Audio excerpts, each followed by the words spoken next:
نستعينه ونؤمن به ونتوكل عليه ونعوذ بالله من شرور أنفسنا ومن سيئات أعمالنا من يهده الله فلا مضل له ومن يضلل فلا هادي له وأشهد أن لا إله إلا الله وأشهد أن محمدا عبده ورسوله يا أيها الذين آمنوا اتقوا الله حق تقاته ولا تموتن إلا وأنتم مسلمون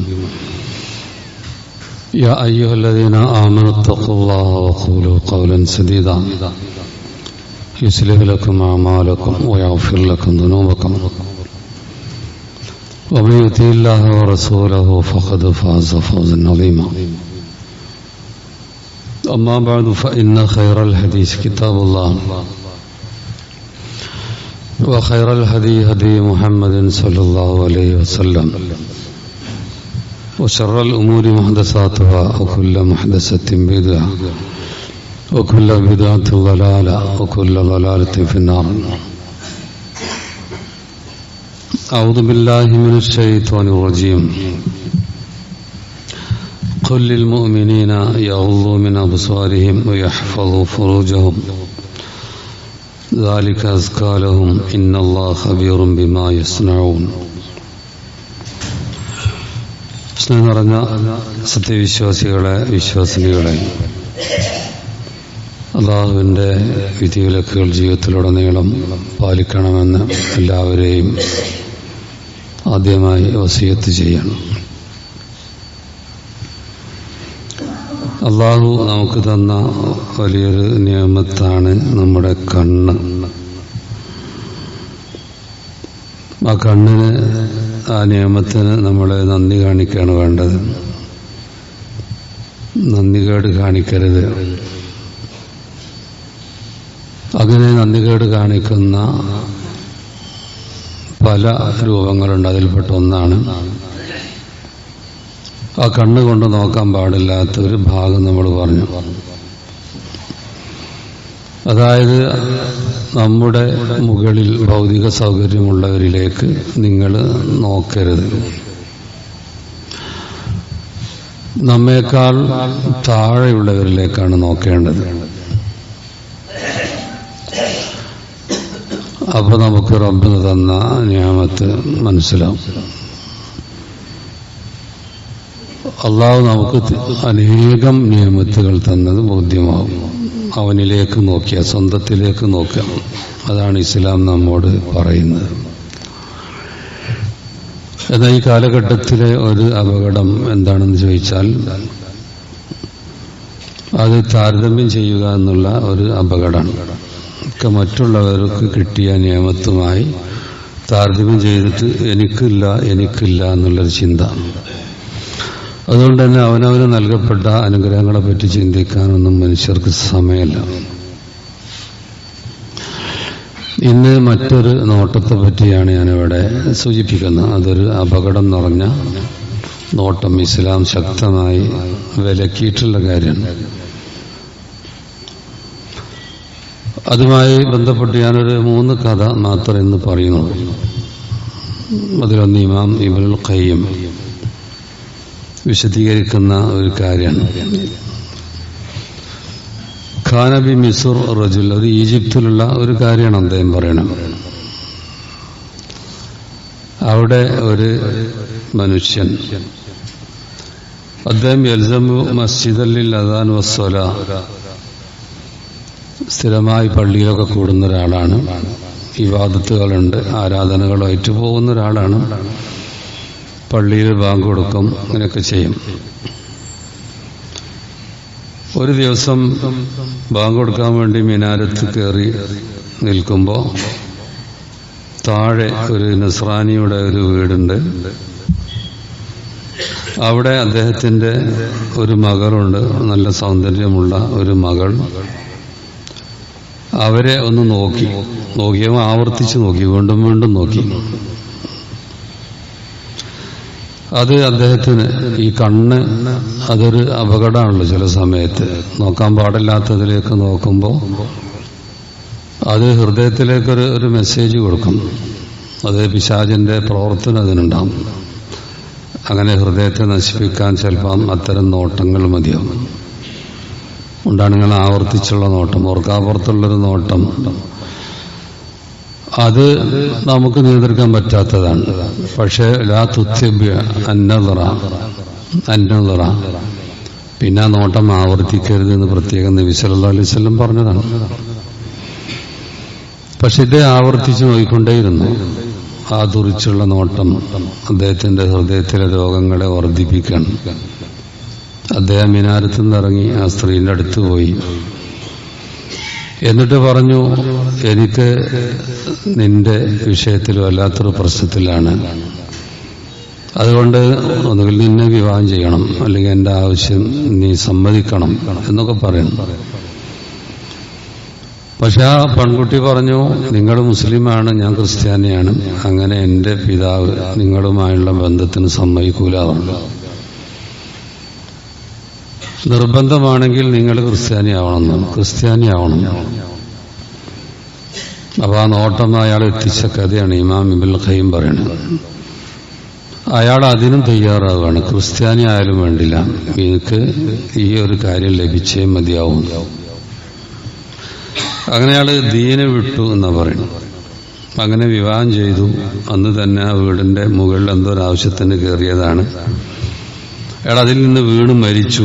അങ്ങനത്തെ ഒരാളുടെ കഥയാണ്. അപ്പൊ അതിന്റെ മുമ്പ് നമസ്കാരമുള്ള ആളാണ്, ആരാധനകളുണ്ട്, അതൊക്കെ ഇഷ്ടമാണ്. അതൊക്കെ ചെയ്തിരുന്ന ഒരു മനുഷ്യൻ ഹറാമായ ഒരു നോട്ടത്തിന്റെ പിന്നാലെ പോയപ്പോ അയാൾ അതുവരെ ചെയ്ത സകലമാന നന്മകളെയും അയാൾ തകർത്തി നരകത്തിന്റെ ആളായി മാറിയ ഒരു ഉദാഹരണമാണ് മഹാനായ ഇമാം ഇബ്നുൽ ഖയ്യിം നമുക്കിവിടെ വിശദീകരിച്ചു തന്നത്. അപ്പൊ എത്ര അപകടമുള്ളതാണ്, നളറത്തുൻ ഖതീറത്ത്, അപകടം പിടിച്ചത്. നമ്മള് കണ്ണിനെ സൂക്ഷിച്ചിട്ടില്ലെങ്കിൽ അത് നമ്മെ കൊണ്ടുപോകും, നരകത്തിലേക്ക് നമ്മയുമായി അത് പോകും. ഇനി ഇവിടെ അദ്ദേഹം പറഞ്ഞ ഒരു ഉദാഹരണമാണ്. അങ്ങനെ എത്ര ഉദാഹരണങ്ങൾ ഉണ്ടാവും. നമ്മൾ വായിക്കുന്ന, കേൾക്കുന്ന, നമ്മള് മറ്റുള്ള ആൾക്കാർ നമുക്ക് പങ്കുവെച്ച് തരുന്ന ഇത്തരം സംഭവങ്ങൾ ഒരുപാടുണ്ടാവും. അപ്പൊ നമ്മുടെ അമലുകളെ മുഴുവനും പൊളിച്ചു കളിയാണ് ഇതോടുകൂടി. ഹുസ്നുൽ ഖാത്തിമ എത്ര പ്രധാനാണ്. ഹുസ്നുൽ ഖാത്തിമ, അന്ത്യം നന്നാവുക എന്ന് പറയാം. നമ്മുടെ അന്ത്യം നന്നാവുക. അപ്പൊ നമ്മള് ഈ ലോകത്തുനിന്ന് വിട പറയുമ്പോൾ നല്ല ഒരവസ്ഥയിലാവുക. അപ്പൊ അതിന് ചെയ്യേണ്ട കാര്യമുള്ളൂ. അപ്പൊ നമ്മളിങ്ങനെ നന്നായി ജീവിക്കുക എന്നുള്ളത് വളരെ പ്രധാനപ്പെട്ടതാണ്. അങ്ങനെയാവുമ്പോ ആ നല്ല നിലക്ക് നമുക്ക് ഇങ്ങനെ പോകാൻ പറ്റും. അള്ളാഹിനോട് പ്രാർത്ഥിച്ചിട്ടും അള്ളാഹ് പറഞ്ഞതനുസരിച്ച് ജീവിച്ചിട്ടും ഇങ്ങനെ മുന്നോട്ട് പോയിട്ടില്ലെങ്കിൽ എവിടെയാണ് പെട്ടുപോകുക എന്നറിയില്ല. പിന്നെ ദുനിയാവും പരലോകം മുഴുവനും നഷ്ടപ്പെടുന്നൊരവസ്ഥയാണ്. ഇവിടെ ഇപ്പൊ അദ്ദേഹത്തെ നഷ്ടപ്പെടുത്തിയത് അദ്ദേഹത്തിന്റെ ഹറാമായ നോട്ടാണല്ലോ. ഇസ്ലാം വിലക്കിയ നോട്ടം. കണ്ണിനെ നിയന്ത്രിക്കാൻ എത്ര സ്ഥലത്താണ്. ഞാൻ ഇപ്പൊ തുടക്കത്തിൽ ഓതിയ വചനം, ഖുൽ നബിയെ പറയുക, ലിൽ മുഅ്മിനീന, മുഅ്മിനീങ്ങളോട് പറയൂ, യഗ്ളൂ മിൻ അബ്സാരിഹിം, അവരവരുടെ കണ്ണ് താഴ്ത്തിയിടട്ടെ, വയഹ്ഫളൂ ഫുറൂജഹും, അവരുടെ ജനനേന്ദ്രിയങ്ങളെ അവർ സൂക്ഷിക്കട്ടെ, ദാലിക അസ്കാലും, അതാണ് അവർക്ക് ഏറ്റവും നല്ലത്. ഇന്നല്ലാഹു ഖബീറും ബിമാ യസ്നൂൻ, അവർ ചെയ്യുന്നതിനെ പറ്റിയൊക്കെ നല്ല വിവരമുള്ളവനാണ് അല്ലാഹു. നല്ല ബോധമുണ്ട്, ഒക്കെ അറിയുന്നുണ്ട്. വഖുല്ലിൽ മുഅ്മിനാത്തി, മുഅ്മിനത്തുകളായ സത്യവിശ്വാസിനികളായ സ്ത്രീകളോടും പറയൂ പ്രവാചകരെ, യഗ്ളൂന മിൻ അബ്സാരിഹിൻ, അവരവരുടെ കണ്ണുകൾ താഴ്ത്തിയിടട്ടെ, വയഹ്ഫദന ഫുറൂജഹുന്ന, അവരുടെ ജനനേന്ദ്രിയങ്ങൾ അവർ സൂക്ഷിക്കട്ടെ. നബി സല്ലല്ലാഹു അലൈഹി വസല്ലമയുടെ ഭാര്യമാരുമായി ബന്ധപ്പെട്ട വിഷയം, അതിനെപ്പറ്റി വിശുദ്ധ ഖുർആൻ ഒരിക്കൽ പറഞ്ഞു, വൈദാ സഅൽതുമൂഹുന്ന മതാൻ, നിങ്ങൾ അവരോട് വല്ല വസ്തുവും ചോദിക്കുകയാണെങ്കിൽ, ഫസ്അലുന മിൻ വറാഇ ഹിജാബ്, ഒരു മറക്ക് പിന്നിൽ നിന്ന് ചോദിക്കട്ടെ. ദാലികും അത്ഹർ ലിഖുലൂബിക്കും, അതത്ര നിങ്ങളുടെ ഹൃദയത്തിന് നല്ലത്. ഇതൊക്കെ എന്താണ്? നമ്മെ കണ്ണ് അല്ലെങ്കിൽ നമ്മൾ വിചാരിക്കാത്ത രൂപത്തിലേക്കുള്ള അപകടങ്ങളിലേക്കൊക്കെ എത്തിക്കും. അതുകൊണ്ട് ഈ അനുഗ്രഹത്തെ നന്നായി ശ്രദ്ധിക്കണം, സൂക്ഷിക്കണം. നബി സല്ലല്ലാഹു അലൈഹി വസല്ലം ഒരിക്കൽ പറഞ്ഞു, ഇയ്യാകും വൽ ജുലൂസ ഫി തുറുഖാത്ത്, വഴികളിൽ, റോഡിന്റെ ഓരങ്ങളിൽ, റോഡിന്റെ സൈഡുകളിൽ ഒക്കെ ഇരിക്കുന്നത് നിങ്ങൾ സൂക്ഷിക്കണം. ഒരുപാട് ആൾക്കാർ വന്നു പോകുന്ന സ്ഥലമാണ്, ആണുങ്ങളും പെണ്ണുങ്ങളൊക്കെ സഞ്ചരിക്കും. അതുപോലെ ജനങ്ങൾ കൂടുന്ന സ്ഥലത്ത് ചിലപ്പോൾ തിന്മകളൊക്കെ ഉണ്ടാകാൻ സാധ്യത ഉണ്ട്. അപ്പോ സൂക്ഷിക്കണം എന്ന് നബി പറഞ്ഞു. അപ്പൊ അവര് പറയാ, യാ റസൂലല്ലാഹ്, അള്ളാഹുവിന്റെ ദൂതരെ, മാലന മിൻ മജാലിസിനാ നതഹദ്ദസു ഫിഹാ, ഞങ്ങൾക്ക് അങ്ങാടി പോവാതിരിക്കാൻ പറ്റൂല, അങ്ങാടികളിൽ ഇരിക്കാതിരിക്കാൻ പറ്റൂല, അതൊക്കെ അത്യാവശ്യമുള്ള വിഷയങ്ങളാണ്. അപ്പൊ നബി പറഞ്ഞു, എങ്കിൽ ഫൈദാ ബൈത്തും ഇല്ലൽ മജ്ലിസ്, അവിടെ പോയി ഇരുന്നേ മതി, ഇരുന്നേ പറ്റൂ എന്നാണെങ്കിൽ നിങ്ങൾ ചെയ്യണം. ഫഅതു ത്വരീഖ ഹഖ്ഖു, എന്നാൽ റോഡിന് അതിന് ചില അവകാശങ്ങളുണ്ട്, അത് നിങ്ങൾ പാലിക്കണം എന്ന് പറഞ്ഞു. അവര് ചോദിച്ചു, എന്താണ് റോഡിനോടുള്ള ബാധ്യത? അപ്പൊ നബി തിരുമേനി ആദ്യം പറഞ്ഞ വഗ്ളുൽ ബസർ, നിങ്ങൾ കണ്ണു താഴ്ത്തണം. വഖഫുൽ അദാ, ഉപദ്രവങ്ങളെ തടുക്കണം. വറദ്ദുസ്സലാം, സലാം അടക്കണം. അവിടെയൊക്കെ ദീന് വേണം. ഇവിടെ എന്ത് ദീൻ? അങ്ങാടി, ഇത് വേറെ ലോകല്ലേ, ഇത് പള്ളിയാണോ? ഒന്നും ചോദിക്കണ്ട. അവിടെയൊക്കെ നിങ്ങളുടെ ദീനീ ജീവിതം നിങ്ങൾ മറക്കരുത്. വൽ അംറു ബിൽ മഅറൂഫ് വൻ നഹ്യു അനിൽ മുൻകർ, നിങ്ങൾ നന്മ കൽപ്പിക്കണം. അങ്ങാടികളിലും അത് വേണം. അതുപോലെ തിന്മ വിരോധിക്കണം. ഇത്തരം കാര്യങ്ങളൊക്കെ നിങ്ങൾ ചെയ്യണം. എങ്കിൽ നിങ്ങൾക്ക് അങ്ങാടികളിൽ പോകാം, ഏത് ഭാഗത്തും പോകാം, ഒരു പ്രശ്നമില്ല. അപ്പൊ എവിടെ പോവുകയാണെങ്കിലും നമ്മൾ സൂക്ഷിക്കേണ്ട ഒരു കാര്യം പറഞ്ഞത് കണ്ണ് താഴ്ത്താനാ പറഞ്ഞത്. ഈ ഒരു കാര്യം ജീവിതത്തിൽ പകർത്തുകയാണെങ്കിൽ വലിയൊരു വിവാദത്താണ്. കണ്ണ് താഴ്ത്തേണ്ട സ്ഥലത്ത് കണ്ണ് താഴ്ത്തല് വലിയൊരു വിവാദത്താണ്. നമുക്കൊരു പക്ഷെ ഒരുപാട് സുന്നത്തുകളും മറ്റൊന്നും ചെയ്യാൻ പറ്റിക്കൊള്ളണമെന്നില്ല. നമ്മുടെ തിരക്കും മറ്റുള്ള കാര്യങ്ങളൊക്കെ, നമ്മുടെ ജോലി അങ്ങാടികളിലാണ് എന്ന് വെക്കുക. എന്നാലും നമുക്ക് കാണാൻ പാടില്ലാത്തത് പലതും കാണേണ്ട രംഗങ്ങൾ വരുമ്പോ എനിക്ക് അങ്ങോട്ട് ആവർത്തിച്ച് നോക്കേണ്ട ആളല്ല ഞാൻ.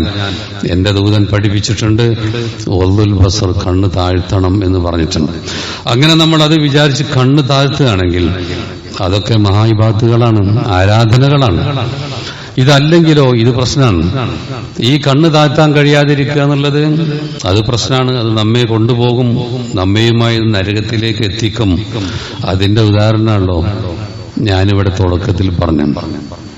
പിന്നെ കണ്ണ് താഴ്ത്താൻ സഹായിക്കുന്നത് ഞാൻ പറഞ്ഞു, 2-3 സംഭവം കഥ പറയണറിഞ്ഞല്ലോ. ഞാൻ വേറൊരു കഥ പറയട്ടെ. എന്തെന്നല്ലോ, അബുൽ ഫറദ് ഇബ്നുൽ ജൗസിയൊക്കെ ഇമാമാണ്, അദ്ദേഹമൊക്കെ പറയുന്ന ഒരു വിഷയമാണ്. അതാ മക്കയിലുള്ള ഒരു സ്ത്രീയുമായി ബന്ധപ്പെട്ടൊരു വിഷയം പറയുന്നത്. ഒരു ജമീലത്തായ ഭംഗിയുള്ള ഒരു പെണ്ണ്, അവരൊരിക്കൽ കണ്ണാടിയിലൊക്കെ നോക്കി അവരെ സൗന്ദര്യം കണ്ട അവർക്ക് തന്നെ അത്ഭുതം. അപ്പം ഭർത്താവിനോട് പറയാം, എന്നെ കണ്ട ഫിത്നയിലാകാത്ത ആരെങ്കിലും ഉണ്ടോന്ന് ചോദിച്ചു. എന്നെ കണ്ടാല് ആരാണ് പെടാതിരിക്കുക? അപ്പൊ ഈ പുരുഷനും അയാളെ കൊണ്ട് ജീവിക്കുന്ന ഒരാളാണ്. അതിന് അറബിയിലെ ദയ്യൂസ് എന്നാ പറയാം. സ്വന്തം ഭാര്യ മറ്റുള്ള ആൾക്കാരുമായി അവിഹിത ബന്ധത്തിൽ ഏർപ്പെടുന്ന പ്രയാസമില്ലാത്ത കുറെ ആൾക്കാർ. ഇത് വളരെ അപൂർവം ആൾക്കാരുണ്ടാവുള്ളൂ, വളരെ വൃത്തികെട്ട ആൾക്കാർ.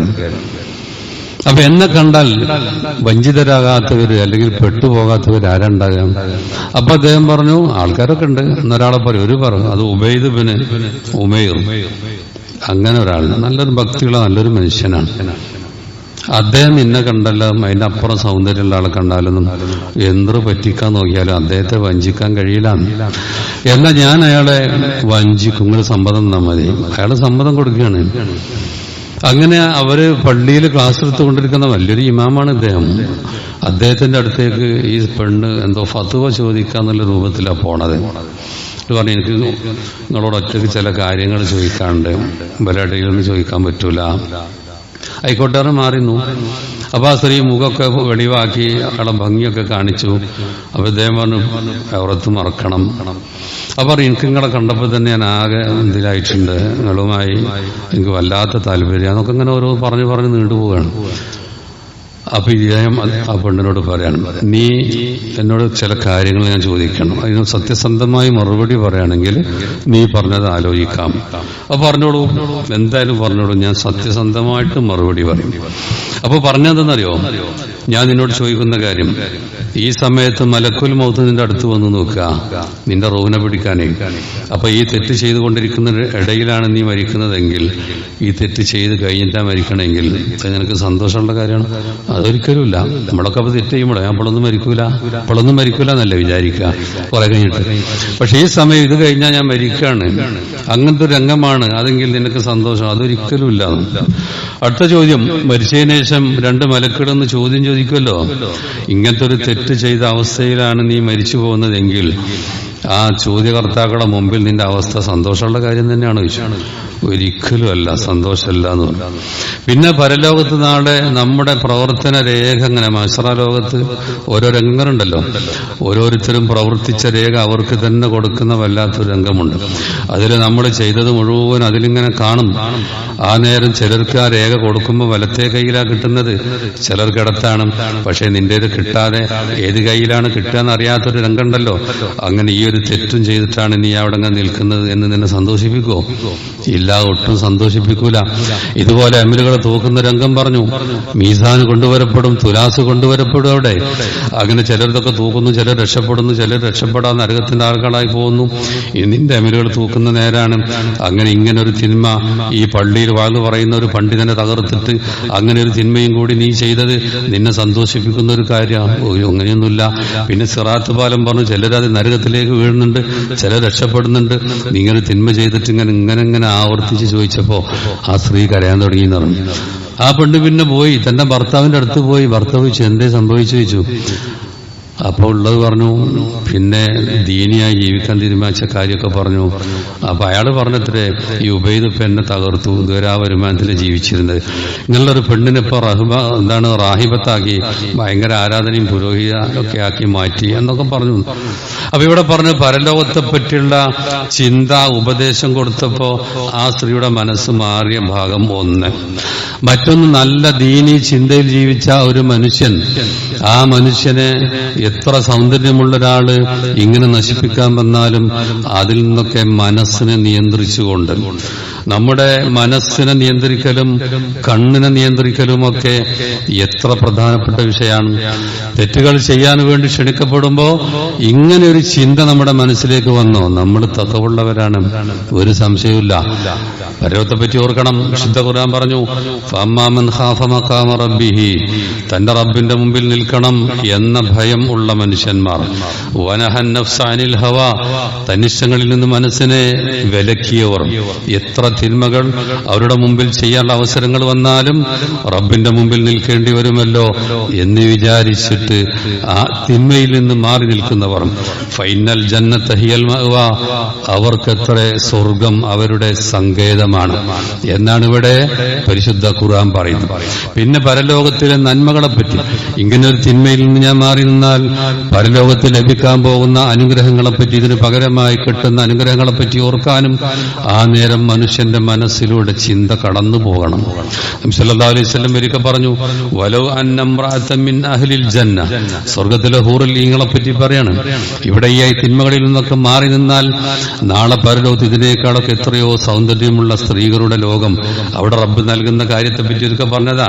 വലൗ അന്നംറഅത മിൻ അഹ്ലിൽ ജന്ന, സ്വർഗ്ഗത്തിലെ ഒരു സ്ത്രീ, ഇത്തലഅത അലാ അഹ്ലിൽ അർള്, ഭൂമിയിലേക്കൊന്ന് നോക്കി എന്ന് വെക്കുക, എങ്കിൽ അളഅത് മാ ബൈനഹുമാ, ഭൂമിക്കും ആകാശത്തും ഇടയിലുമൊക്കെ പ്രകാശം നിറയാൻ അത് തന്നെ മതി. വലമലഅതു റീഹൻ, ആ ആകാശഭൂമികൾക്കിടയിൽ സുഗന്ധം പരക്കാൻ ആ നോട്ടം തന്നെ മതി. വലനസീഫു അലാ റഅസിഹ, അവരുടെ തലയിലിട്ട ആ ഒരു വസ്ത്രം, ആ ഒരു വസ്ത്രത്തിന്റെ കഷ്ണം പോലും ഖൈറും മിനദ് ദുനിയ വമാ ഫീഹാ, ദുനിയാവും അതിലുള്ള എന്തൊക്കെയുണ്ടോ അതിനേക്കാളൊക്കെ നല്ലതാണ്. അത്ര വലിയ മഹാ അനുഗ്രഹങ്ങളാണ് നമ്മൾ ചില നൈമിഷിക കാര്യത്തിന് വേണ്ടി തകർക്കുന്നത് എന്ന ചിന്ത പോലും പലർക്കും ഉണ്ടാവാറില്ല. അപ്പൊ നമ്മൾ അതുപോലെ പൂർവികർ എങ്ങനെയൊക്കെ ഒന്ന് ആലോചിക്കാൻ വേണ്ടിയിട്ട് ഒരു സംഭവം ഞാൻ സൂചിപ്പിച്ചു എന്നുള്ളൂ. അങ്ങനെയൊക്കെ നോക്കുമ്പോൾ ഒരുപാട് നമ്മൾ ഉയരേണ്ടതുണ്ട് എന്നൊരു ചിന്ത ഉണ്ടാവുമല്ലോ. അങ്ങനെ റബ്ബ് നമ്മയൊക്കെ ഉയർത്തുമാറാവട്ടെ.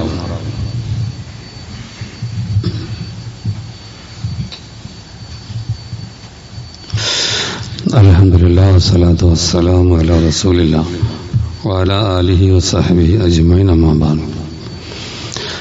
സ്നേഹം നിറഞ്ഞ സത്യവിശ്വാസികളെ, വിശ്വാസിനികളെ, അള്ളാഹുവിൻ്റെ നിയമനിർദ്ദേശങ്ങൾ ജീവിതത്തിലുടനീളം പാലിക്കണമെന്നൊരിക്കൽ കൂടി എല്ലാവരെയും വസിയത്ത് ചെയ്യണം. അള്ളാഹു നൽകിയ വലിയ നിയമത്തായ കണ്ണിനെ നിയന്ത്രിക്കാൻ നമുക്ക് സാധ്യമാവുള്ള ചില വഴികളാണ് പറഞ്ഞു. പരലോകത്തെപ്പറ്റിയുള്ള ഓർമ്മ വരിക. ഇതുപോലെ നമ്മൾ സുന്നത്തായ ആരാധനാ കർമ്മങ്ങളൊക്കെ ചെയ്യുന്നവരാണെങ്കിൽ നമുക്ക് അള്ളാഹു എന്നൊരു തൗഫീഖ് ചെയ്യും. ഇവിടെ നമ്മുടെ കേട്ടൊരു ഹദീസ് ഞാൻ പറയാം. അതുമായി ബന്ധപ്പെട്ടൊരു ചെറിയൊരു കഥയും കൂടി സൂചിപ്പിക്കും. എന്താണത്? വമാ തഖറബ ഇലയ്യ അബ്ദി ബിശൈഇൻ അഹബ്ബു ഇലയ്യ മിമ്മ ഇഫ്തറൽതു അലൈഹി.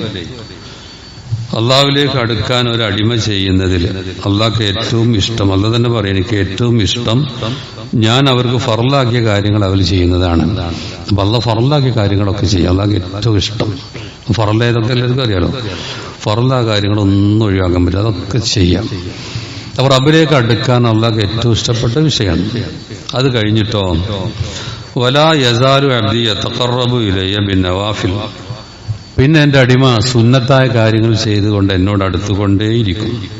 അങ്ങനെ ഹത്ത ഉഹിബ്ബു, പിന്നെ ഞാൻ അങ്ങനെ അവനെ ഇഷ്ടപ്പെടും. അവൻ ഇഷ്ടപ്പെട്ട് കഴിഞ്ഞാൽ ഫൈദ അഹ്ബബ്തുഹു, ഇമാം ബുഖാരിന്റെ ഹദീസാണ്, കുന്തു സമഅഹു അല്ലദീ യസ്മഉ ബി. ഞാൻ അവൻ ഇഷ്ടപ്പെട്ട പിന്നെ അവൻ കേൾക്കുന്ന ചെവി ഞാനാവും. എന്ന് പറഞ്ഞാൽ എനിക്കിഷ്ടമുള്ളത് മാത്രമേ കേൾക്കുള്ളൂ. അതാണ് ഇതിന്റെ വിശദീകരണം പറയുന്നത്. വ ബസറുഹു അല്ലദീ യുബ്സിറു ബി. പിന്നെ അവൻ കാണുന്ന കണ്ണ് ഞാനാവുന്ന പറഞ്ഞാൽ അവന്റെ കണ്ണ് ഞാനാവുന്ന പറഞ്ഞാൽ അള്ളാഹ് പറഞ്ഞത് കാണാൻ പാടില്ലാതൊന്നും കാണൂല, നോക്കാൻ പറഞ്ഞിടത്തൊക്കെ നോക്കുള്ളൂ. അവൻ പിടിക്കുന്ന കൈ ഞാനാണ്, അവൻ നടക്കുന്ന കാല് ഞാനാണ്. വൈൻസാലനിയിൽ ഔത്തിയന്നഹും, ഞാൻ അവൻ ചോദിച്ചാൽ ഞാൻ കൊടുക്കുന്ന ചെയ്യും. വലനിസ്തായത് എന്നോട് അവൻ അഭയം തേടിയാൽ ഞാൻ അവന് അഭയം നൽകുക തന്നെ ചെയ്യുന്നു. അപ്പൊ ഫർള് പിന്നെ സുന്നത്തായ കാര്യങ്ങളൊക്കെ അതൊന്നും ഒഴിവാക്കാനുള്ളതല്ല, ഒക്കെ ചെയ്ത് മുന്നേറിയാലേ. കാരണം തിന്മ നിറഞ്ഞ ലോകമാണിത്. അപ്പൊ അതിൽ നിന്ന് രക്ഷപ്പെടാൻ റബ്ബിനെ തന്നെ ഏൽപ്പിക്കണം ഏറ്റവും നല്ല കാര്യം, സംശയമില്ലല്ലോ. അതിനാണ് നമ്മൾ അള്ളാഹ് നിർബന്ധമാക്കുകയും ചെയ്യാം, പിന്നെ സുന്നത്തുകളായ കാര്യങ്ങളും ചെയ്യാം. അപ്പൊ അവരെ അള്ളാഹ് എന്ത് ചെയ്യും? തടുത്തു വെക്കും. ഞാനിവിടെ അത്താബ് ബിൻ യസാർ ഒരു കഥയും കൂടി ചുരുക്കി പറയാം. അദ്ദേഹം, അത് സുലൈമാൻ ബിൻ യസാർ, ഇവരൊക്കെ വലിയ വലിയ ഇസ്ലാമിക ലോകത്തെ ഇമാമിങ്ങളാണ്, മഹാപണ്ഡിതന്മാരാണ്. അവർ യുവാക്കളായിരുന്ന കാലത്ത് ഹജ്ജിന് പോയൊരു രംഗം പറയുന്നുണ്ട്. ഹജ്ജിന് പോകണം, കൂടെ കുറെ ആൾക്കാരുണ്ട്. അപ്പോൾ അത്താബ് ബിൻ യസാറിനെ അവിടെ ആക്കിയിട്ട് അവരൊക്കെ ഒരു വഴിക്ക് പോയി. അപ്പൊ ഇദ്ദേഹം ഒറ്റക്കാണ്. അവിടെ ഒരു ടെന്റുണ്ട്. അപ്പൊ ഒറ്റക്കാവുമ്പോൾ മനുഷ്യന്മാർ പൊതുവെ പലർക്കും ഒറ്റയ്ക്ക് ഇരിക്കുമ്പോൾ വേറെ വേണ്ടാത്ത ചിന്തകളൊക്കെ വരും. അങ്ങനെയൊക്കെ വരലുണ്ട്. വീട്ടിലാണെങ്കിൽ ഉമ്മയും ബാപ്പിയൊന്നും ഇപ്പം വരുമല്ലോ, ആരുമില്ല, എന്നു വേറെ ആരാൾ വരുത്തിയാലോ മറ്റതൊക്കെ ചോദിച്ചിട്ട് അങ്ങനെയൊക്കെ ഈ ഒഴിവ് സമയം വല്ലാത്തൊരു ദുരന്തമായിട്ട് നബിതിരുമിനൊക്കെ പറഞ്ഞു ശ്രദ്ധിക്കണമെന്ന് പറഞ്ഞിട്ടുണ്ട്. അപ്പൊ ഇദ്ദേഹം ഒറ്റയ്ക്ക് നിൽക്കുക, ആരുമില്ലല്ലോ. അപ്പൊ അദ്ദേഹത്തിന് തോന്നിയൊരു കാര്യം എന്താ പറയുക, ഞങ്ങൾ ഇപ്പൊ ആരുമില്ല, മരുഭൂമിയിലാണ്, ഇവിടെയാണ് ഒരു ടെന്റുണ്ട്, അവിടെ കുറച്ച് വെള്ളം മുമ്പ് ഓർന്ന് കൊടുത്തിട്ട് ഏതായാലും വെറുതെ റബ്ബായിട്ട് കുറച്ച് കഴിഞ്ഞിരിക്കുക, ഇറങ്ങാൻ നിസ്കരിക്കാൻ തുടങ്ങിയത്. ഇതാണ് ഒറ്റയ്ക്ക് നമസ്കരിക്കണം. നിസ്കരിച്ചുകൊണ്ടിരിക്കുമ്പം തന്നെ ആ വാതിലിന് ആരോന്നും മുട്ടിയപ്പോൾ ഇത് അത്യാവശ്യക്കാരെ വിചാരിച്ച് പെട്ടെന്ന് നിസ്കാരം ചുരിക്കുന്നപ്പോൾ ഒരു അറാബി പെണ്ണാണ്, സുന്ദരിയായ പെണ്ണാണ്. അവർ വന്നിട്ട് പറയാം, വേണ്ടാത്ത ഇവിടെ ആരുമില്ല, നിങ്ങൾ എൻ്റെ ആവശ്യം നിർവഹിച്ചു തരണം. അപ്പോൾ ആ പെണ്ണിനോടൊന്ന് പോകാൻ പറഞ്ഞു. വല്ലാത്തൊരു പരീക്ഷണമാണല്ലോ. അപ്പോൾ എനിക്ക് ഭർത്താവില്ല, എനിക്ക് അങ്ങനെയാണ് ഇങ്ങനെയൊക്കെ പറഞ്ഞിട്ട് ആ പെണ്ണ്. അപ്പൊ ഇദ്ദേഹം കരയാൻ തുടങ്ങി. അള്ളാഹുവിന്റെ ഇതെന്തൊരു പരീക്ഷണമാണിത്, ഇതൊരു പരീക്ഷണമാണല്ലോ. അദ്ദേഹത്തിന്റെ കരച്ചിൽ കണ്ടു, കുറെ സമയം കരഞ്ഞിരിക്കണം. ഇത് കണ്ടിട്ട് ആ സ്ത്രീ അവിടെ പോയി എന്നാണ്. പിന്നെ കുറച്ച് ഇവലൊക്കെ മറ്റൊക്കെ വന്നു. എന്തിനാ കരഞ്ഞു മനസ്സിലായില്ല. ബഹുമാനം കൊണ്ട് കരഞ്ഞതിന്റെ വിഷയവും ചോദിച്ചിട്ടില്ല. ഇതിന് കുറെ കഴിഞ്ഞ പിന്നെ അദ്ദേഹം വേറൊരു ദിവസം ഇങ്ങനെ ദുഃഖിച്ചിരിക്കുന്നു, കരഞ്ഞുകൊണ്ടിരിക്കുമ്പോൾ ചോദിച്ചു, കൂടെ ഉണ്ടായിരുന്ന സുലൈമാൻ ബിൻ യസാർ ചോദിച്ചു, എന്താ കാര്യമാണ്? ഞാൻ യൂസുഫ് നബിനെ കിനാവ് വന്നു, അദ്ദേഹത്തിന്റെ കഥയിലുള്ളതാണ്. യൂസുഫ് നബിനെ കണ്ടപ്പോൾ എനിക്ക് കരച്ചിൽ വന്നു. ഒരുപാട് പ്രതിസന്ധികൾ, ചെയ്യാത്ത തിറ്റതിന് കുറെ കാലം ജയിലിൽ കഴിഞ്ഞു, ഉമ്മാനെയും ബാപ്പാൻ്റെ അടുത്ത് വർഷങ്ങളോളം മാറി നിൽക്കേണ്ടി വന്നു. അതൊക്കെ പണ്ടൊക്കെ എനിക്ക് കരച്ചിൽ വന്നു പറഞ്ഞു. അപ്പൊ യൂസുഫ് നബി എന്നോട് ചോദിച്ചു, സ്വപ്നത്തിലല്ലേ എന്തിനാ കരയണു? ഞങ്ങളുടെ അവസ്ഥ വെച്ച് കരഞ്ഞതാണ്, അതിന് അത്ഭുതമുണ്ട് നിങ്ങളുടെ കാര്യത്തിൽ, ഇങ്ങനെയൊക്കെ ആയിട്ട് നിങ്ങളുടെ തിന്മ ചെയ്തില്ലല്ലോ എന്നൊക്കെ പറഞ്ഞു. അപ്പോൾ പറയാം അറാബി പെണ്ണ് ഒരു മനുഷ്യന്റെ അടുത്ത് പോയി ആ വിഷയത്തിൽ നിനക്ക് അത്ഭുതമൊന്നുമില്ല ചോദിച്ചു. അപ്പം തന്നെ ഉദ്ദേശിച്ച് ചോദിച്ചതാണല്ലോ. അപ്പൊ ഇതെനിക്ക് വല്ലാത്ത പ്രയാസം ഉണ്ടാക്കി വലിയ സന്തോഷം ഉണ്ടായതൊക്കെ വിചാരിച്ചപ്പോഴാണ് ഞാൻ കാരണം ഇതൊക്കെ വലിയ വലിയ ആൾക്കാരുടെ ഉദാഹരണങ്ങളാണല്ലോ. തിന്മകളിൽ നിന്ന് അവർ മാറി നിൽക്കുന്ന ഉദാഹരണങ്ങളാണ് ഇപ്പൊ ഈ പറയണൊക്കെ. ഈ കണ്ണ് നമ്മുടെ അതിലേക്കൊക്കെ എത്തിക്കുന്നുണ്ടല്ലോ. ഈ കണ്ണ് മഹാ അനുഗ്രഹമാണ്. പക്ഷേ ഇത് മനുഷ്യനെ നരകത്തിലേക്ക് എത്തിക്കും ശ്രദ്ധിച്ചിട്ടില്ലെങ്കിൽ. അതുകൊണ്ട് കണ്ണ് കൊണ്ട് ഹറാമായ കാര്യത്തിലേക്ക് നോക്കാൻ പാടില്ല. അതിൽപ്പെട്ടൊരു ഉദാഹരണം പറഞ്ഞു. നമ്മൾ അങ്ങാടികളിലും ഒക്കെ ചെയ്യുമ്പോൾ ഓർക്കാപ്പുറത്തൊരു നോട്ടം, ആ നോട്ടത്തെ നമ്മൾ തുടർത്തരുത്. പിന്നുള്ള തുറിച്ചു നോട്ടങ്ങളൊക്കെ നമ്മുടെ മനസ്സിലേക്ക് പിശാച് പല ചിന്തകളുണ്ട്. ചിലപ്പോൾ ഒരിക്കലും കിട്ടാത്ത വിഷയം ആലോചിച്ച് നേരം കാണാൻ കുറേ സമയം അതിന് വേണം. കിട്ടാത്ത കാര്യങ്ങളല്ലേ കിട്ടുന്ന അവിഹിതമായ ആളുകളൊക്കെ അതിൽ കണ്ടിട്ട് പല രൂപത്തിൽ ചെയ്യും. അപ്പോൾ ശ്രദ്ധിക്കണം. അല്ലാഹു സുബ്ഹാനഹു വ തആല വളരെയേറെ നല്ല രൂപത്തിൽ അല്ലാഹുവിന്റെ നിയമങ്ങൾ അനുസരിച്ച് ജീവിക്കുന്ന നല്ലവരുടെ കൂട്ടത്തിൽ നമ്മെ ഉൾപ്പെടുത്തുമാറാവട്ടെ. എല്ലാവിധ ഫിത്നകളിൽ നിന്നുള്ള നമ്മെ എല്ലാം കാത്തുരക്ഷിക്കുമാറാവട്ടെ. അങ്ങനെ അത്യുന്നതന്മാരുടെ കൂട്ടത്തിൽ ജന്നാത്തുൽ ഫിർദൗസിൽ നമ്മെ അല്ലാഹു പ്രവേശിപ്പിക്കുമാറാവട്ടെ. റബ്ബനാ ആതിനാ ഫിദ്ദുനിയ ഹസനതൻ വഫിൽ ആഖിറതി ഹസനതൻ വഖിനാ അദാബന്നാർ. റബ്ബനാ ലാ തുസിഗ് ഖുലൂബനാ ബഅദ ഇദ് ഹദൈതനാ വഹബ് ലനാ മിൻ ലദുൻക റഹ്മ ഇന്നക അൻതൽ വഹ്ഹാബ്. അല്ലാഹുമ്മ ഗ്ഫിർ ലിൽ മുഅ്മിനീന വൽ മുഅ്മിനാത് വൽ മുസ്ലിമീന വൽ മുസ്ലിമാത്. അല്ലാഹുമ്മ അഇസ്സൽ ഇസ്ലാമ വൽ മുസ്ലിമീൻ വഅദില്ല ശിർക വൽ മുശ്രിക്കീൻ. അല്ലാഹുമ്മ അജ്റുനാ മിനൻ നാർ. വആഖിറു ദഅവാനാ അനിൽ ഹംദുലില്ലാഹി റബ്ബിൽ ആലമീൻ. വസല്ലല്ലാഹു അലാ മുഹമ്മദ്.